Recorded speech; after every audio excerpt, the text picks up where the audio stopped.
Now we will see the functions और role of political parties. हाँ जी बच्चा, हमने देखा regional parties and political parties कि अब हम देखेंगे कि नेशनल पार्टी और जो रीजनल पार्टी है यानी स्टेट पार्टीज़ है वो काम क्या क्या करती हैं। हाँ जी, the first one is parties contest elections. हाँ जी बच्चा, पार्टी इलेक्शन कंटेस्ट करती है। इलेक्शन कंटेस्ट करने का मतलब आपको जैसे मैंने बताया कि in a democratic country there are after 5 year के इंटरवल में हमारी कंट्री में इलेक्शंस होते हैं। तो यहाँ पे क्या होता है बेटा, जो डिफरेंट डिफरेंट पार्टीज़ हैं वो अपनी आइडियोलॉजी के साथ, अपनी अलग अलग पॉलिसीज़ के साथ वो लोग फ्रंट पे आते हैं और इलेक्शन कंटेस्ट करते हैं और लोगों को एनकरेज करते हैं कि वो ज़्यादा से ज़्यादा उन्हीं को वोटिंग करें। हाँ जी, second one is party put forward different policies and programmes. जैसे मैंने अभी आपको बताया कि सभी पॉलिटिकल पार्टीज़ जो है लोगों के आगे बेटा अपने अलग अलग पॉलिसीज़ और प्रोग्राम्स रखती हैं। पॉलिसीज़ एंड प्रोग्राम मीन्स जैसा बेटा आपने देखा होगा कि जब भी कभी इलेक्शंस होते हैं जो पार्टीज़ के लीडर्स होते हैं वो डोर टू डोर सर्वे करते हैं ना, रैलीज़ निकालते हैं, जो है पैम्फलेट्स बांटते हैं, बड़ा कुछ करते हैं। तो बेटा वो क्या करते हैं, ये सब कुछ करते हैं अपनी पार्टी को प्रमोट करने के लिए। तो बेटा वो लोगों के आगे अपने डिफरेंट पॉलिसीज़ और प्रोग्राम्स रखते हैं ताकि जो लोग हैं वो उनसे जो है सेटिस्फाई हों, उन्हें लगे कि ये जो है पार्टी हमारे वेलफेयर के लिए कुछ अच्छा करेगी, तो उनसे वो वोट गेन करना चाहते हैं। The third one is party play an important role in decision making. हाँ जी बच्चा, in decision making. Decision making का मतलब अब आपको पता है कि बड़े सारे इश्यूज़ हैं हमारी कंट्रीज़ में। तो लोग चाहते हैं कि जो भी पॉलिटिकल पार्टी बने उन सभी इश्यूज़ को दूर करें। मतलब हर एरिया की बात करें बेटा, हम हर एरिया में इश्यूज़ एक जैसे तो होंगे नहीं। तो पार्टी के लोग क्या चाहते हैं, लोग चाहते हैं कि जो भी पॉलिटिकल पार्टी अभी आए, रूलिंग पार्टी बने, वो उनके लिए अच्छे डिसीजंस ले, यानी कि उनकी प्रोग्रेस के बारे में कुछ ना कुछ सोचे ताकि उनका जो है अच्छे से वेलफेयर हो सके। तो पॉलिटिकल पार्टीज़ बच्चा ये जो है जब भी वो इलेक्शन में आती हैं, आगे आती हैं, तो ये सारा कुछ वो करती हैं, वो लोगों की वेलफेयर के लिए डिसीजन मेकिंग करती हैं। Next is they form and run government when successful in elections. अब देखो बेटा, जब इलेक्शंस होते हैं बहुत सारी पार्टीज़ इलेक्शन कंटेस्ट करती हैं, बट सारी पार्टी तो इलेक्शन जीत नहीं जाती।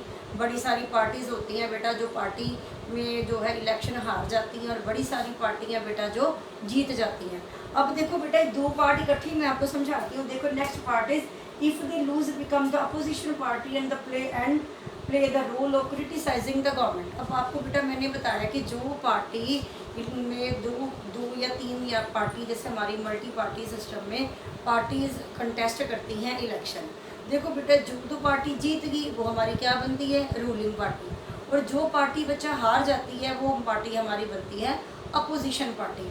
अब बेटा जो रूलिंग पार्टी बनेगी वो क्या करेगी, they form and run the government. Form and run the government, वो अपनी गवर्नमेंट बनाएंगी और गवर्नमेंट को चलाएंगी। गवर्नमेंट को चलाने का मतलब जैसे एट प्रेजेंट में बात करूं तो हमारे सेंटर में बीजेपी गवर्नमेंट है, और एट प्रेजेंट अगर हम पंजाब में बात करें तो पंजाब के अंदर, पंजाब स्टेट के अंदर आम आदमी पार्टी की गवर्नमेंट है।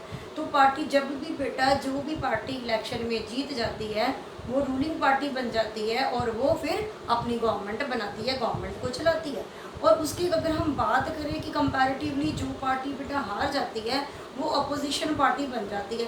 अब अपोजिशन पार्टी का काम क्या होता है, अपोजिशन पार्टी क्या करती है, क्रिटिसाइजिंग द गवर्नमेंट। अब उसका काम क्या है बेटा, उसका काम ही यही है कि वो रूलिंग पार्टी के जितने भी वो रूल्स बनाती है या पॉलिसीज़ बनाती है, ठीक है, उनके सभी के ऊपर वो नज़र रखती है। मतलब उनके काम के अंदर से कोई ना कोई वो नेगेटिव पॉइंट ढूंढती है, ड्रॉबैक्स कह लो या लूप होल्स कह सकते हो, वो ढूंढती है और लोगों के सामने रखती है अपोजिशन पार्टी की, ताकि उनको लगे कि जिस पार्टी को इन्होंने जिताया है वो पार्टी के अंदर भी बहुत सारी कमियां हैं। ऐसा करके वो कहीं ना कहीं अपना प्लेस बना रही होती हैं लोगों के दिलों में कि नेक्स्ट टाइम जब भी इलेक्शन हो तो लोग उन्हें छोड़ के उन्हें वोट दे। ओपोजिशन पार्टी जो तब ओपोजिशन पार्टी है भी नेक्स्ट इलेक्शन में लोग उन्हें वोट दें। और सेकंड अगर हम देखें बच्चा, तो ओपोजिशन पार्टी डेमोक्रेटिक कंट्री की सक्सेसफुल के लिए बहुत ज़रूरी भी है, एक नेसेसरी एलिमेंट है। द रीज़न बिहाइंड डैट, देखो बेटा,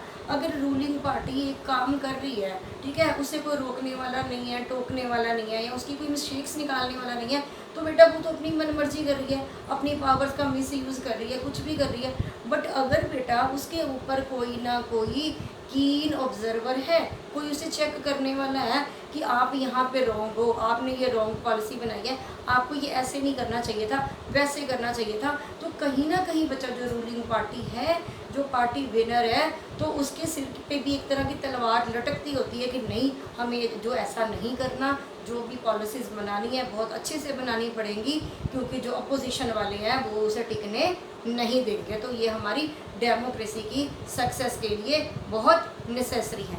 नेक्स्ट बेटा हम बात करें parties shape public opinion. Shape public opinion में क्या होता है कि बच्चा देखो, जो भी रूलिंग पार्टी है, जो पार्टी विनर पार्टी हो जाती है, बच्चा वो क्या करती है, जिस भी ऑब्जेक्टिव को लेकर, जिस भी पर्पस को लेकर वो पार्टी बेटा विन किया होता है, उसने वो अपने उस एरिया में देखती है कि उसके उसी ऑब्जेक्टिव से रिलेटेड उस एरिया में कौन कौन सी प्रॉब्लम चल रही है लोगों की। तो वो क्या करती हैं, अपनी उसी एरिया में से जो उनके ऑब्जेक्टिव के साथ रिलेटेड प्रॉब्लम्स होती हैं बेटा, उन प्रॉब्लम्स को सुनती हैं और उनको दूर करने की कोशिश करती है। सम टाइम जो पब्लिक गवर्नमेंट है वो बड़ी सारी बेटा पॉलिटिकल पार्टीज़ क्या करती हैं, मूवमेंट्स चलाती हैं ताकि उन प्रॉब्लम्स को फ्रंट पे लाया जा सके। अगर हम बात करें बेटा प्रेशर ग्रुप्स की, तो बड़े सारे ऐसे प्रेशर ग्रुप्स भी होते हैं जो पॉलिटिकल पार्टीज़ के साथ ही जुड़े होते हैं। ये लैक्स ऑफ पीपल होते हैं जो गवर्नमेंट के साथ मिलकर, पॉलिटिकल पार्टीज़ के साथ मिलकर बेटा लोगों की प्रॉब्लम को सॉर्ट आउट करने की कोशिश करते हैं। इस तरह वो पब्लिक ओपिनियन को शेप करते हैं। And the last point is parties provide people access to government machinery and welfare scheme.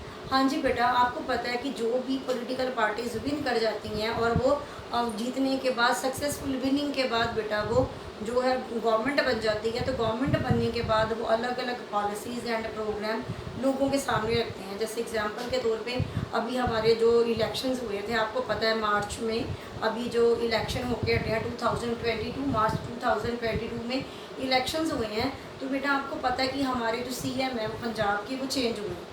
तो अब हमारे यहाँ पे आम आदमी पार्टी है, जो कि मिस्टर भगवंत सिंह की जो है गवर्नमेंट आई है।